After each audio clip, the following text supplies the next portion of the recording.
स्वामी समर्थ. नमस्कार मंडळी, स्वागत आहे तुमचं स्वामी शिवा मार्ग या माझ्या यूट्यूब चॅनलमध्ये. तर स्वामी भक्तांनो, बघता बघता संक्रांती ही जवळ आलेली आहे आणि मकर संक्रांती ही 3 दिवस साजरी केली जाते. मकर संक्रांतीचा पहिला दिवस ते म्हणजे भोगी, आणि दुसरा दिवस मकर संक्रांती, आणि तिसरा दिवस कर म्हणजे किंक्रात. अशी 3 दिवस साजरे करणारा सण म्हणजेच मकर संक्रांती. तर हा सण उत्साहात, आनंदात आणि तसंच निसर्गासोबत हा सण साजरा केला जातो. म्हणजे भोगीच्या दिवशी या सणाला एक 12 मिसळ्याची भोगीची भाजी करण्याची प्रथा आणि परंपरा सगळ्याच भागामध्ये आहे. त्यामुळे तर भोगीची भाजी केल्याशिवाय मकर संक्रांती हा सण साजरा केला जात नाही. मग भोगीला विशेष महत्त्व असतं ते म्हणजे भोगीच्या भाजीला. भोगीची भाजी आणि बाजरीची भाकर, तिळ लावून थापलेली, ह्या सर्व गोष्टी आपण करत असतो. भोगीच्या दिवशी 12 मिसळीची भाजी करण्यासाठी अनेक भाज्याचा वापर केला जातो. पण बऱ्याच महिलांना ही एक गोष्ट माहीत नाहीये की 12 मिसळी जी भाजी करतो त्या भाजीमध्ये ही एक भाजी टाकू नये, नाहीतर वर्षभर खूप काही भोगावं लागत असतं. त्यामुळे तर चुकूनही भोगीच्या दिवशी 12 मिसळी भाजीमध्ये ही एक भाजी टाकू नका, वर्षभर खूप काही भोगावं लागेल. तर 12 मिसळी भाजी जर म्हटलं तर आपल्या शेतामध्ये या ऋतूमध्ये ज्या भाज्या पिकल्या असतात त्या भाज्या टाकून भाजी करण्याची एक परंपरा आहे. आता या ऋतूमध्ये अनेक भाज्या पिकतात, कारण हिवाळा हा दिवस असा आहे की हिवाळा या दिवसाला अतिशय असं महत्त्व, आणि पालेभाज्या आणि इतर भाज्यासुद्धा या ऋतूमध्ये जास्त प्रमाणात पिकल्या जातात. पण मकर संक्रांती आणि भोगीच्या दिवशी काही विशेष अशा 12 भाज्या आहेत की त्याच 12 भाज्या आपण जर आपल्या 12 मिसळीच्या भाजीमध्ये टाकल्या तर भोगीचं पूर्ण फळ आपल्याला मिळत असतं.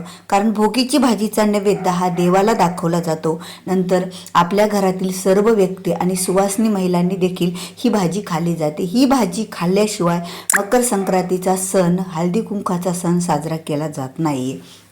म्हणून तर ही भाजी आपण कशी करावी ही महत्त्वाचीच गोष्ट आहे. तर या भाजीमध्ये कोणत्या भाज्यांचा समावेश असला पाहिजे, तर पहिल्या प्रथम म्हटलं तर या भाजीमध्ये बोरे, नंबर 1, 2 नंबर गाजर, 3 नंबर आपले भुईमुगाचे शेंगदाणे, 4 नंबर पेरू, 5 नंबर वाळू जे शेतामध्ये असतं ते, 6 नंबर नवीन हरभऱ्याला आलेला टाळ त्याच्यामधील शेंगदाणे, 7 नंबर म्हटलं तर फुलगोबी, 8 नंबर म्हटलं तर वांगे, 9 नंबर वटाण्याच्या शेंगा, 10 नंबर त्यामध्ये तिळाचा समावेश असला पाहिजे, तिळ, 11 नंबर कराळ, आणि 12 नंबर आपल्या घरामध्ये जे बटाटा किंवा अनेक दुसऱ्या भाज्या आहेत जसं की लाखच्या शेंगा, ह्या पण आपण टाकू शकतो आपल्या परंपरेनुसार. आता ह्या भाज्याच एवढ्या आपल्या शेतात पिकतात का? इतर भाज्या पण शेतात पिकत असतात बघा, पालेभाज्या. मग शेपू पिकत असते, त्याचप्रमाणे पालक पिकत असते, त्याचप्रमाणे मेथीसुद्धा या दिवसामध्ये येत असते. पण यापैकी पालेभाज्यापैकी आपल्याला एकही भाजी त्यामध्ये घालायची नसते. पण चुकूनही तुम्ही ही तर भाजी घालायचीच नाही आहे महिलांनो, नाहीतर आपल्याला वर्षभर खरंच याचे परिणाम आपल्या जीवनावर खूप वाईट व्हायला लागतात.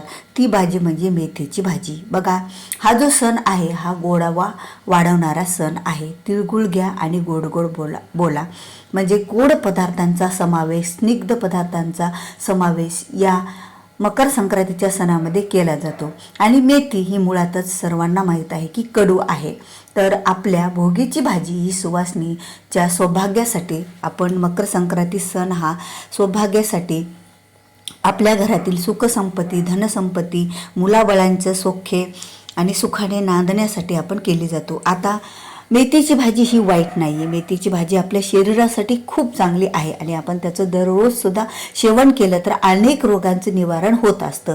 पण सण आणि ज्या काही परंपरा असतात त्या काही गोष्टी ह्या बाजूला ठेवून केल्या जातात आणि काही गोष्टी यामध्ये महत्त्वाच्या असतात. तर यामध्ये आपल्याला मेथीची भाजी आवर्जूनही टाकायची नाही आहे. चुकूनही मेथीची भाजी आपल्याला 12 मिसळीच्या भाजीमध्ये टाकायची नाही. त्यापैकी तुम्ही दुसरी एखादी पालक भाजी जरी टाकली तरीही चालेल, जर तुम्हाला भाजी मिळत नसेल तर.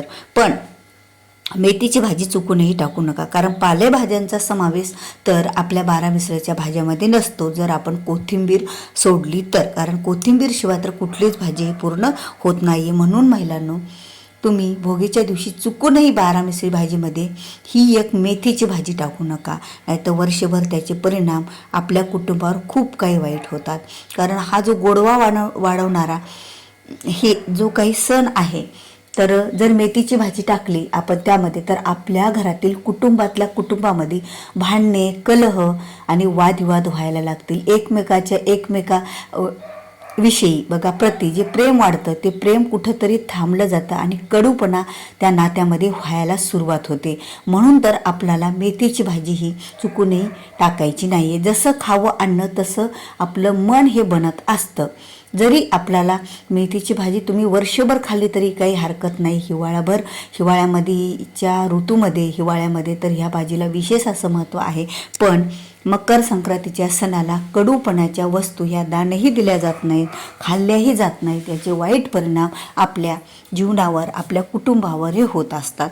तर खरंच ही गोष्ट कुठेतरी तुम्हाला माहीत नाही आहे, तर तुम्हाला इतके दिवस तुम्ही ही वस्तू टाकलेली असेल ही भाजी तुमच्या 12 मिसळाच्या भाजीमध्ये, आणि खरंच बघा तुमच्या घरामध्ये भांडणे, कलह आणि वादविवाद हा निश्चितच झालेला असेल. कारण मकर संक्रांतीच्या 3 दिवस भोगी, मकर संक्रांती आणि दुसरा दिवस म्हणजे तो किंक्रांत, या 3ही दिवस आपल्याला गोड गोड घरामध्ये बोलायचं असतं. कारण हे 3 दिवस अतिशय महत्त्वाचे असतात. कारण सूर्य हा मकर राशीत प्रवेश करतो आणि तिथून उत्तरायण हे सुरू झालेलं असतं. दक्षिणायन संपूर्ण आणि उत्तरायणामध्ये गोष्टी घडत असतात. असं म्हणतात की देवाची दारे सुद्धा उत्तरायणामध्ये उघडे असतात. आणि मकर राशी ज्या वेळेला सूर्य धनु राशीतून मकर राशीत प्रवेश करतो तो दिवस म्हणजे मकर संक्रांती म्हणून साजरा केला जातो. आणि हे 3ही दिवस अतिशय असे महत्त्वाचे आहेत. आपल्या जीवनामध्ये जर गोडवा वाढवायचा असेल तर मकर संक्रांतीच्या सणामध्ये कडू पदार्थापासून आपल्याला दूर राहायचं आहे. चुकूनही या दिवशी आपण जर आपल्या घरामध्ये मेथीचे लाडू वगैरे काही करत असाल, एरवी खात असाल, पण या 3 दिवसामध्ये ते लाडू वगैरे आपल्याला मेथीचं कुठलेच कडू जे प्रकार आहेत ते खायचेच नाही आहेत. हे पण आपल्याला आवर्जून टाळायचे आहेत.